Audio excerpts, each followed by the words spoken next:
नमस्ते and welcome. इस vision course में आप सभी का स्वागत है। तो आज का टॉपिक है introduction to yoga sadhana, yogasana, meaning, principle and their health benefit. तो आसन, आसन क्या है? आसन शब्द का शाब्दिक अर्थ है कि बैठना। तो ये अस धातु से बना हुआ है। पतंजलि द्वारा आसन को तीसरा स्थान दिया, यम नियम आसन।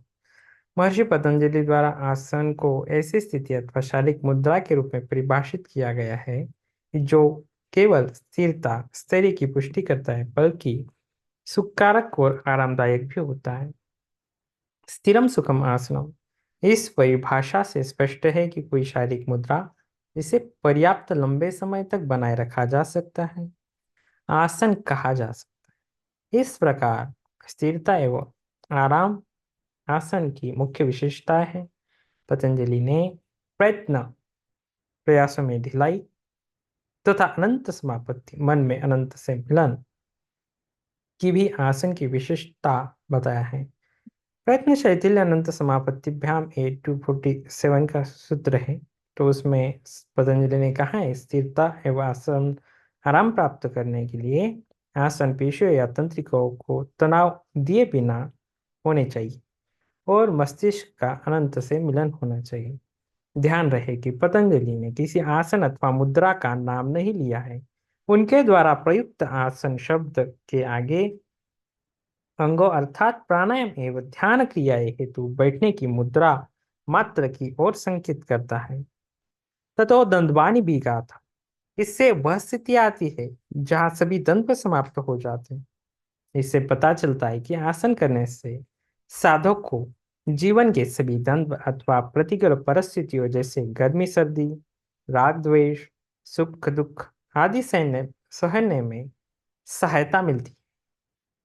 हठ योग की महत्वपूर्ण परंपरा में योगासनों को बहुत महत्वपूर्ण स्थान प्राप्त है। गोरक्षनाथ जी ने गोरक्ष शतक में षडांग योग का आसन का समर्थन किया है, जहां आसन को पहला अंग दिया है। आसनं प्राणसंयाम प्रत्याहारो यो धारणा ध्यानं समाधिरेतानि योगंगानि भवन्ति षट्।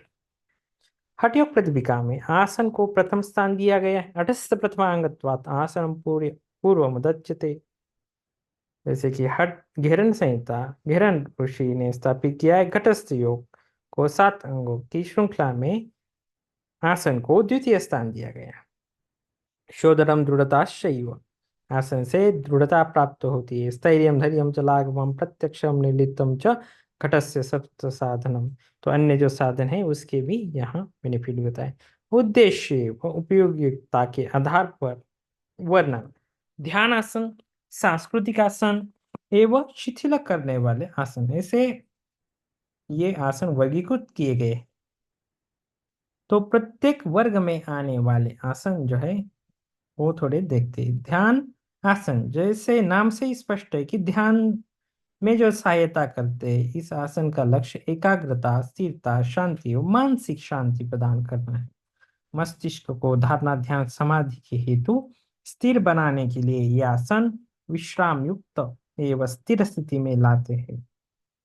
आसनों के इस वर्ग में ऐसी मुद्राएं शामिल है जिन्हें लंबे समय तक आराम से बैठा जा सकता है, जैसे सिद्धासन, पद्मासन, वज्रासन, सुखासन एवं स्वस्तिकासन।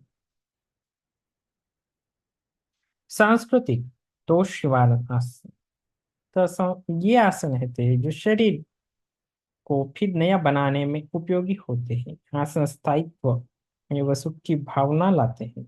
सांस्कृतिक आसनों का लक्ष्य शारीरिक मुद्रा में आए दोष, विभिन्न तंत्रों के बिगड़े कामकाज तथा पेशियों में विकार दूर करना है। ये आसन स्वास्थ्य को रोग बचाने एवं उसे बढ़ावा देते हैं। तो मानसिक स्थिति को सही बनाने में भी योगदान करते हैं। इस वर्ग में आने वाले आसन है ऊर्ध्वस्तुत्तानासन, कटिचक्रासन, पादस्तासन, त्रिकोणासन, योगासन, कोणासन, उष्ट्रासन, गोमुखासन, पश्चिमोत्तान सुप्त वज्र, उत्तान मंडूक, बद्ध पद्म, गर्भासन, भुजंगासन, शलभासन, धनुरासन, पवन मुक्त, सर्वांगासन, मत्स्यासन, हलासन, चक्रासन, शीर्षासन, मयूरासन आदि। शैथिल्य कारक आसन योग जैसे कि नाम से परिचित है, जो शिथिलता लाते हैं। इस जो ग्रुप है उसमें बहुत ही कम आसन है, ये जो शरीर में हल्कापन, शांति, विश्रांति लाते हैं तथा ऊर्जा के मार्ग में ऊर्जा की संचार करते हैं। तो ये जो आसन है उच्च जो योगिक क्रिया है उसमें भी सहायक होते हैं। इस समूह में विश्रामासन, मकरासन, शवासन तथा योग निद्रा आते हैं। शारीरिक मुद्रा के आधार पर जो वर्गीकरण करते हैं, तो उसके अनुरूप जो वर्गीकरण है वो खड़े होकर किए जाने वाले आसन, जिसमें ताड़ासन, हस्तोत्तानासन, त्रिकोणासन, वीरासन, चक्रासन, उत्कटासन, संकटासन, कोणासन, वृक्षासन। देन बैठकर करने वाले पद्मासन, भद्रासन, सिद्धासन, स्वस्तिक, मुक्तासन, वज्रासन, सिंहासन, गोमुखासन, वज्रासन, मत्स्येंद्रासन, पश्चिमोत्तानासन, गुप्तासन, कुर्मासन, उत्तान मंडूकासन, उष्ट्रासन, योगासन, सुप्त वज्रासन।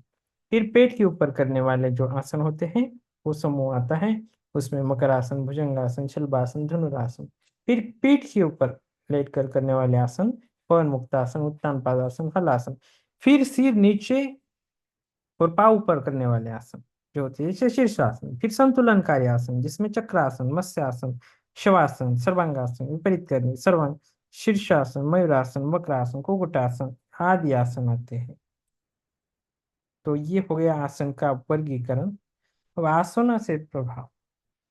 तो आसनों से बहुमुखी प्रभाव होते हैं। शारीरिक स्तर पर शरीर के ऊर्जा मार्गों को प्रभावित करता है। ऊर्जा मार्गों को वैज्ञानिक ऊर्जा मार्गों को वैज्ञानिक भाषा में अंतःस्रावी ग्रंथि कहा जाता है। अंतःस्रावी तंत्र विभिन्न प्रकार के हार्मोन का स्राव करता है जो अच्छे स्वास्थ्य के लिए आवश्यक है। आसन अंतःस्रावी तंत्र के कार्य को नियमित करते हैं।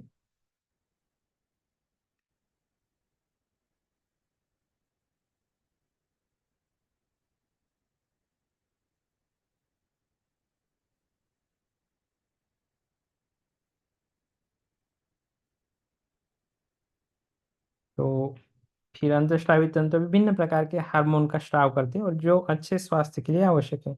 आसन अंतःस्रावी तंत्र के कार्य को नियमन करते हैं। इस प्रकार से शरीर के विकार दूर करने में सहायक होते हैं और रोगी व्यक्ति के शीघ्र स्वास्थ्य में भी आसन काफी सहायक होते हैं।